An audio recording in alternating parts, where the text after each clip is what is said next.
നിലമ്പൂർ ടൗണിൽ മാലിന്യം കുന്നുകൂടിയതിന് മുൻ ഭരണസമിതിക്കെതിരെ ഉന്നയിച്ച ആരോപണത്തിന് മറുപടിയുമായി മുൻ ആരോഗ്യ സ്റ്റാൻഡിംഗ് കമ്മിറ്റി ചെയർമാൻ കക്കാടൻ റഹീം രംഗത്ത്. മാലിന്യ നിക്ഷേപത്തിന് കാരണം മുൻ ഭരണസമിതി എന്ന നഗരസഭാ അധികൃതരുടെ വാദം പച്ചക്കള്ളമാണെന്ന് കക്കാടൻ റഹീം പറഞ്ഞു. നിലമ്പൂരിൽ ഇപ്പോ ബസ് സ്റ്റാൻഡ് പരിസരത്തും ടൗണിലെ വിവിധ പ്രദേശങ്ങളിലും മാലിന്യം കുന്നുകൂടി കിടക്കുന്നതിനെതിരായി പുതിയ ഭരണസമിതിക്കെതിരെ ഉയർന്ന പ്രതിഷേധങ്ങളിൽ നിന്ന് രക്ഷപ്പെടുന്നതിനു വേണ്ടി ഭരണസമിതി മുൻ LDF ഭരണസമിതിക്കെതിരെ പച്ചക്കള്ളം പ്രചരിപ്പിച്ചുകൊണ്ടിരിക്കുകയാണ്.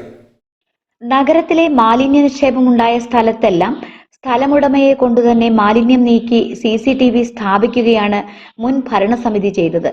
ഇത് പ്രശ്നത്തിന് പരിഹാരവുമായിരുന്നു. ക്യാമറ ദൃശ്യങ്ങൾ കാണാനായി ക്ലീൻ സിറ്റി മാനേജർക്ക് മുമ്പിൽ സംവിധാനവും ഒരുക്കിയിട്ടുണ്ട്. ഇത് പരിശോധിക്കാൻ ജീവനക്കാരനെയും ചുമതലപ്പെടുത്തിയിരുന്നു. ഇവർ ആവശ്യപ്പെടുന്നത് കഴിഞ്ഞ ഭരണസമിതിയുടെ പോരായ്മ കൊണ്ടാണ് ബസ് സ്റ്റാൻഡിനടുത്തുള്ള മാലിന്യം നീക്കം ചെയ്യാതെ പോയത് എന്നാണ്.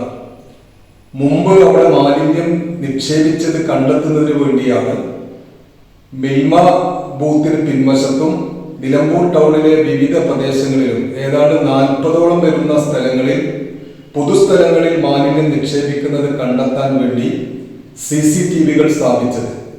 ഈ CCTVകളുടെ ഒരു ലിങ്ക് നഗരസഭയിലെ മാലിന്യ സംസ്കരണ പദ്ധതികൾക്ക് നേതൃത്വം കൊടുക്കുന്ന ക്ലീൻ സിറ്റി മാനേജറുടെ സീറ്റിന് മുൻപിലാണ് ഇരിക്കുന്നത്.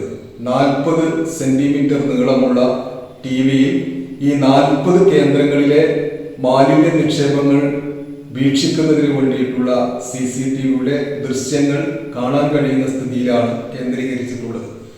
ഇത് ഓരോ ദിവസവും ഈ സ്ക്രീനിൽ ഏതെല്ലാം പ്രദേശത്ത് മാലിന്യം നിക്ഷേപിക്കുന്നുണ്ടോ എന്ന് പരിശോധിക്കാൻ ആരോഗ്യ ജീവനക്കാരനെ നിയോഗിച്ചതുമാണ്.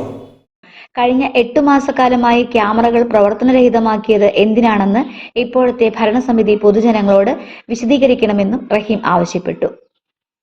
കഴിഞ്ഞ 8 മാസക്കാലം ഈ CCTVകൾ ഓഫാക്കി കൊടുത്തുകൊണ്ട് വയലുകൾ മണ്ണിട്ട് നികത്തുന്നതിൽ സ്വകാര്യ വ്യക്തികൾക്ക് സൗകര്യം ചെയ്തു കൊടുക്കുന്നതിന് വേണ്ടിയാണ് ഇത് ഓഫാക്കിയത്. അതുകൊണ്ടാണ് 8 മാസക്കാലമായി മിൽമ ബൂത്തിന് പിൻവശത്ത് അജൈവ മാലിന്യങ്ങൾ പാടത്ത് മണ്ണിട്ട് നികത്തുന്നതിന് വേണ്ടി നിക്ഷേപിക്കാനുള്ള സൗകര്യമാണ് നഗരസഭ ചെയ്തു കൊടുത്തിട്ടുള്ളത്.